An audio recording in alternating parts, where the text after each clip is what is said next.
relaciones de fuerzas, o la de Newton, es el equilibrio. El equilibrio, lo que tienes que acordarte, el principio de fuerza dice que es igual a masa por aceleración. La masa se expresa en kilogramos y la aceleración en metros por segundo al cuadrado. Pero esto, en física, la fuerza se expresa en ese equivalente de kilogramos por metro segundo al cuadrado, es Newton. Y las condiciones de equilibrio es que va a haber, como todo está quieto, la sumatoria de fuerzas en X, tanto en X como en Y, va a ser cero. O sea que no va a haber, no es una masa por aceleración porque no hay movimiento. En cambio acá es cero porque es en equilibrio. Uno de los puntos o aspectos importantes es que tú aprendas a realizar los diagramas de cuerpo libre. Por ejemplo, este joven está agarrado de dos cuerdas. Ese joven tiene una masa. Por lo tanto, una fuerza que tiene él es el peso. Y el peso es la masa por la gravedad. Por otro lado, esta mano está agarrado por una cuerda que está a 45 grados. Entonces, esta cuerda le vamos a llamar tensión 2. Tienes que saber entonces cómo resolver ese diagrama de cuerpo libre. Si aquí hay 45, traes una horizontal, aquí hay 45. El mismo principio, cola, cabeza, se chocan las cabezas. Por lo tanto, vas a tener una tensión 2 en Y y una tensión 2 en X. Por otro lado, en la otra mano, si nos damos cuenta, hay una tensión 1. Aquí había 30 grados, quiere decir que acá hay 60. Si acá hay 60, aquí hay 90. Quiere decir que este pedazo de ángulo vale 30. O sea que este es opuesto a este. Igual, cola, cabeza, chocan las cabezas. Va a haber una tensión 1 en X y una tensión 1 en Y. Procederemos ahora a realizar problemas. Vamos a resolver un problema de aplicación de equilibrio. Vamos a calcular las tensiones en cada cuerda. Y lo único que nos dicen es que la persona pesa 600 newton. Lo importante de esto es hacer dos diagramas de cuerpo libre para la persona y un diagrama de cuerpo libre en este punto. Vamos a empezar a calcular el diagrama de cuerpo libre de la persona. Si la persona tiene 600 newton de peso, hay una tensión hacia arriba. Acuérdense que la tensión siempre va a ser afuera del objeto. Entonces, si aplico la sumatoria de fuerzas en Y, porque las fuerzas son verticales, va a ser la tensión 3 para arriba menos el peso. Haciendo las sustituciones respectivas, como es equilibrio, entonces eso se despeja. Tensión 3 es igual a 600 newton. Por otro lado, vamos a hacer un diagrama de cuerpo libre, un diagrama de fuerzas. Aquí está la tensión 3, la tensión 2 y la tensión 1, que es una diagonal. Si nos dimos cuenta, teníamos 37 grados. Para formar un ángulo de 90 son 53. Como es un triángulo rectángulo, aquí son 90. Entonces el ángulo de acá es 37. O sea, este es opuesto a este. Y para dibujar las componentes de ese vector, aplicamos el lema cola, cabeza, y se chocan las cabezas con la diagonal. Para luego tenerlo listo y poder aplicarle la sumatoria de fuerzas tanto en X como en Y para calcular sus tensiones. Entonces, vamos y decimos sumatoria de fuerzas en Y es igual a 0.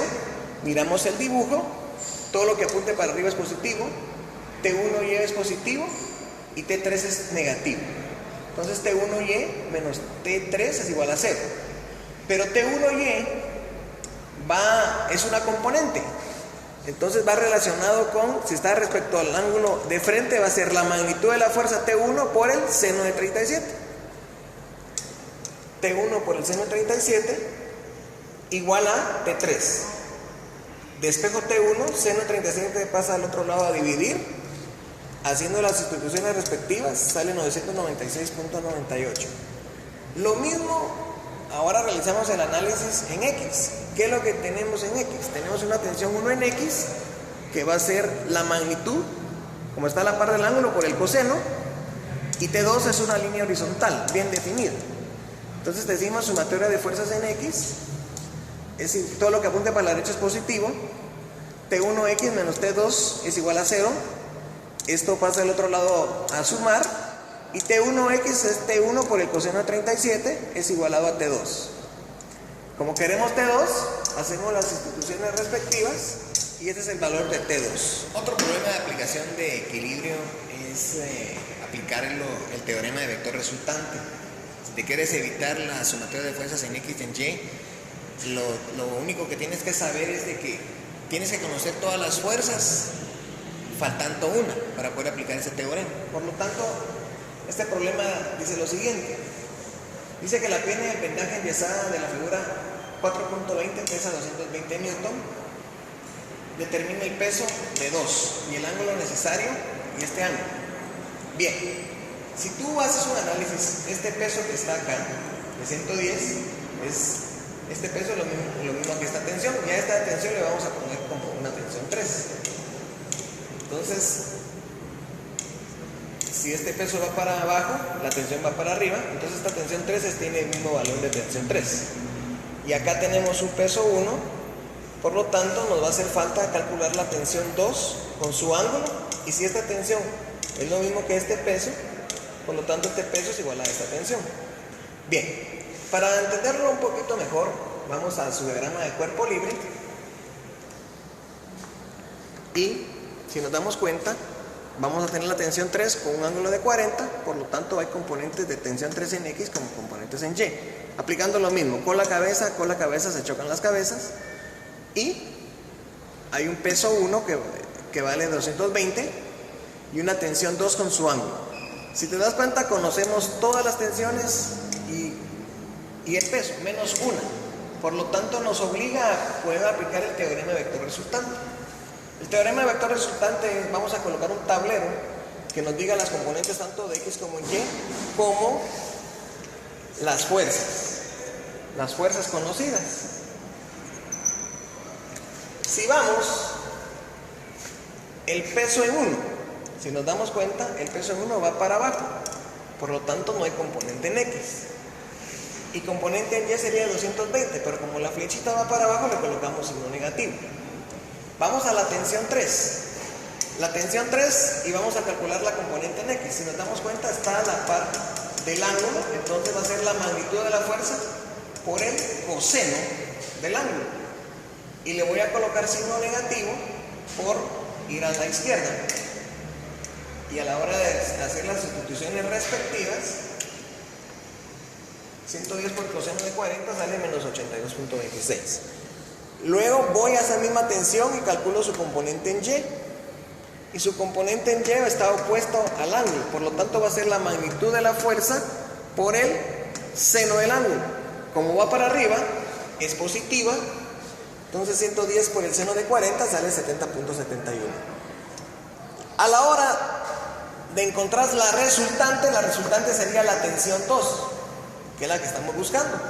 Entonces sumo en forma de columna y tengo una componente en X de menos 82.26 y una componente en Y de menos 220 más 70.71 sale menos 149.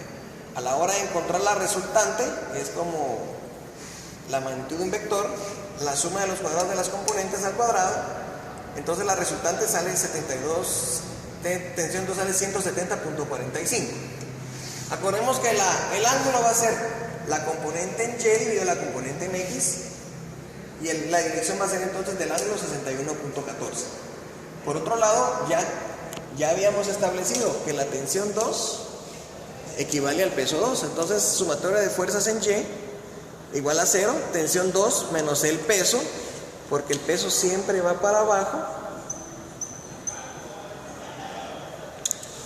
y a la hora de hacer las sustituciones respectivas, el peso 2 es igual a la tensión 2. Por lo tanto, el peso 2 es 170.45.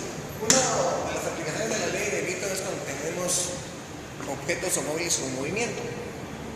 Y vamos a resolver el siguiente problema. Un tren de carga tiene una masa de 1.5 por 10 a la 7 kilogramos.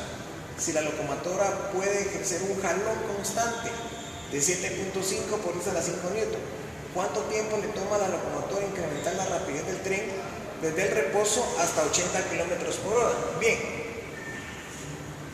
entonces si nos damos cuenta, los datos del problema nos dan una masa de la locomotora de 1.5 por 10 a la 7 y la fuerza de 7.5 por 10 a la 5 newton.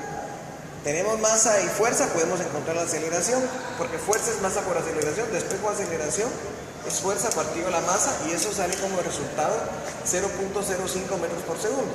Luego nos dice, al tener esa aceleración, dice que esa locomotora partió del reposo y alcanza una velocidad de 80 kilómetros por hora. que lo convertimos a metros por segundo para encontrar el tiempo para alcanzar esa aceleración. Entonces, velocidad final sabemos que velocidad final es igual a velocidad inicial más aceleración por tiempo.